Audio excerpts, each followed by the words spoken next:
Diário Empresarial com o advogado Gil Santos, que vai trazer explicações aí sobre o microempreendedor individual. Ele vai explicar pra gente qual é a forma, por que o MEI é a forma mais simples de se formalizar com o CNPJ. Muito boa tarde, Gil, seja bem-vindo.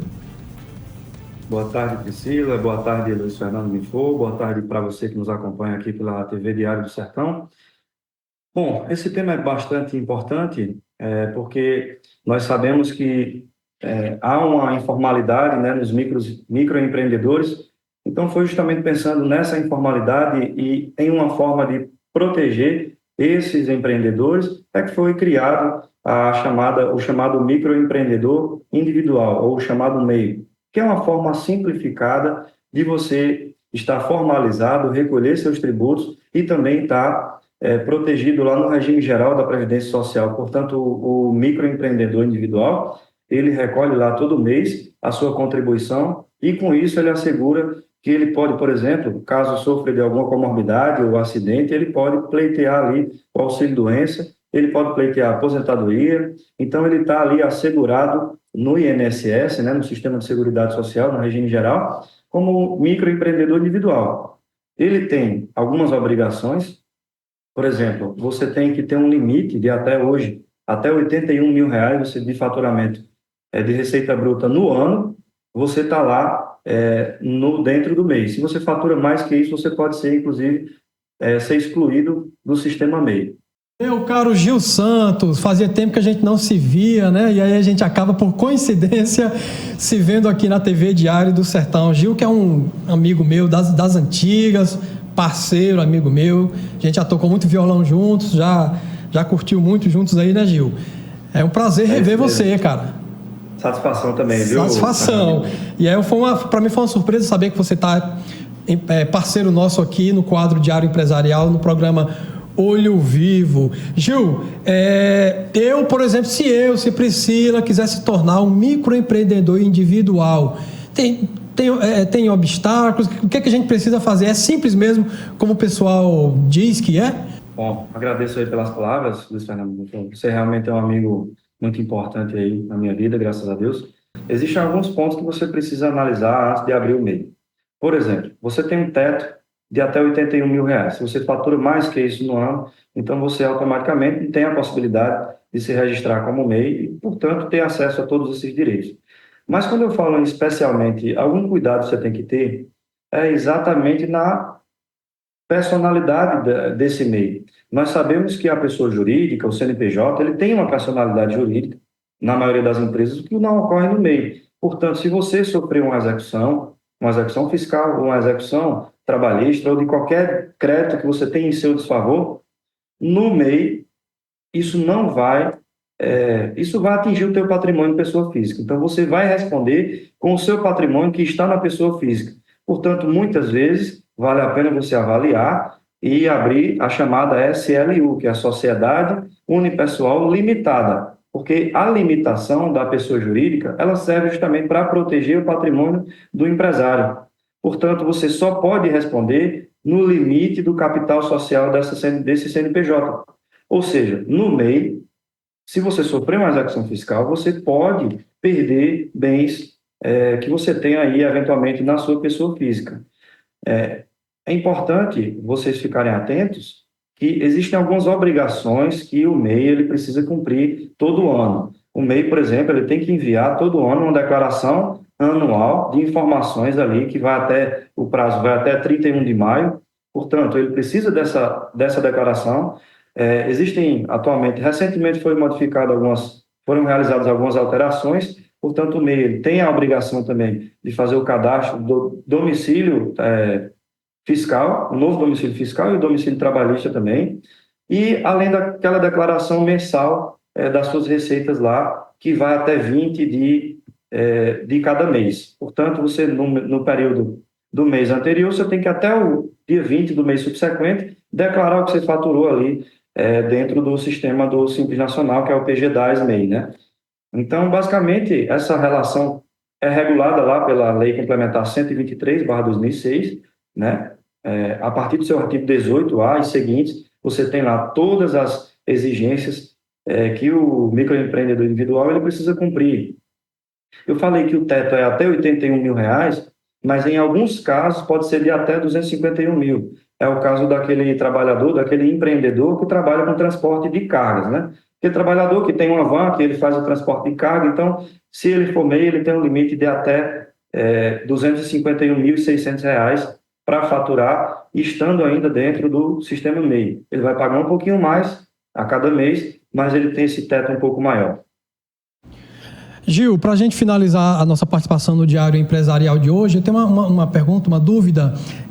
Você falou em execução fiscal e acabei me lembrando de ações trabalhistas. Você é advogado, então você está muito por dentro disso. Existe alguma diferença quando um empreendedor, um empresário, um MEI sofre uma ação trabalhista para quem não é MEI, para quem é MEI? Tem alguma diferença ou as burocracias de defesa e acusação são as mesmas? Bom, a primeira diferença é que o MEI ele só pode ter hoje, atualmente, até um funcionário, né, de carteira assinada, e ele tem que recolher todas as contribuições ali, todos os encargos trabalhistas desse funcionário, né, inclusive o INSS, lá na alíquota de 10,55% sobre o seu salário mínimo.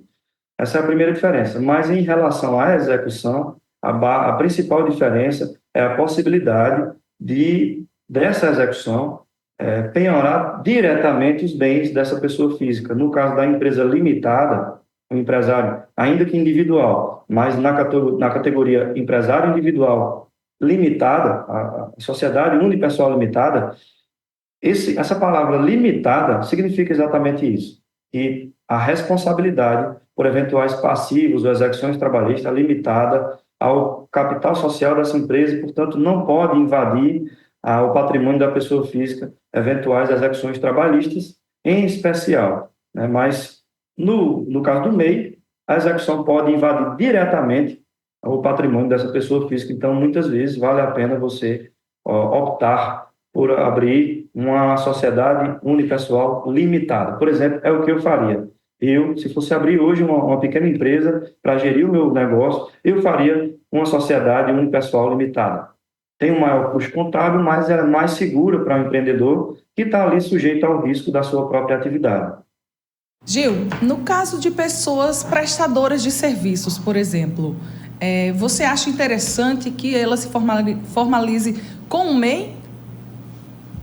Por exemplo, artistas, artesãos, enfim, pessoas que prestam serviços. O que você acha mais interessante? O MEI é uma forma indicada para essas pessoas?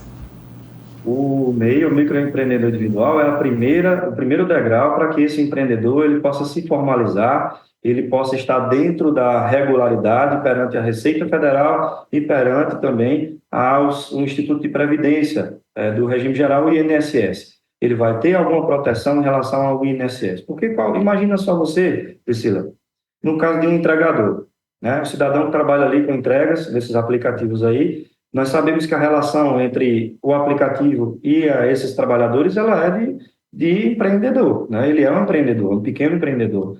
Então, ele está ali todo dia, andando de moto, se arriscando a sofrer algum acidente, né? Muitas vezes em velocidades altas, porque ele precisa dar conta de todas as entregas. Se ele não tem um MEI, ele está, por exemplo, correndo um severo risco de ficar sem renda, porque se ele sofre um acidente, por exemplo, ele vai ficar hospitalizado, e se ele se registra como MEI, se ele recolhe todo o tempo, ele está ali sobre a proteção do INSS, vai poder pleitear lá um auxílio-doença, e isso é muito importante para quem está começando a empreender.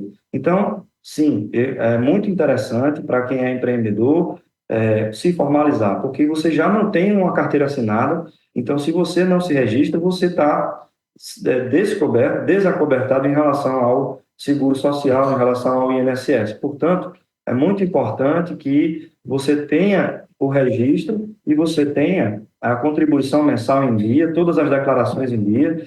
Muita gente abre o CNPJ MEI e abandona, simplesmente abandona, e isso vai gerar passivo, vai gerar débitos para esse empreendedor, o que não é também correto. Todos os sistemas são simplificados, então ele vai conseguir entrar no sistema, emitir nota fiscal também. Então, é um sistema simplificado para quem quer também uma proteção adicional. O custo varia entre R$ 70 a R$ 76 reais mensais, é o custo fixo, independentemente do volume que você fatura. Portanto, eu recomendo sim para aqueles empreendedores que não têm a possibilidade de ter outra proteção a mais, sim fazer o registro do MEI. Priscila.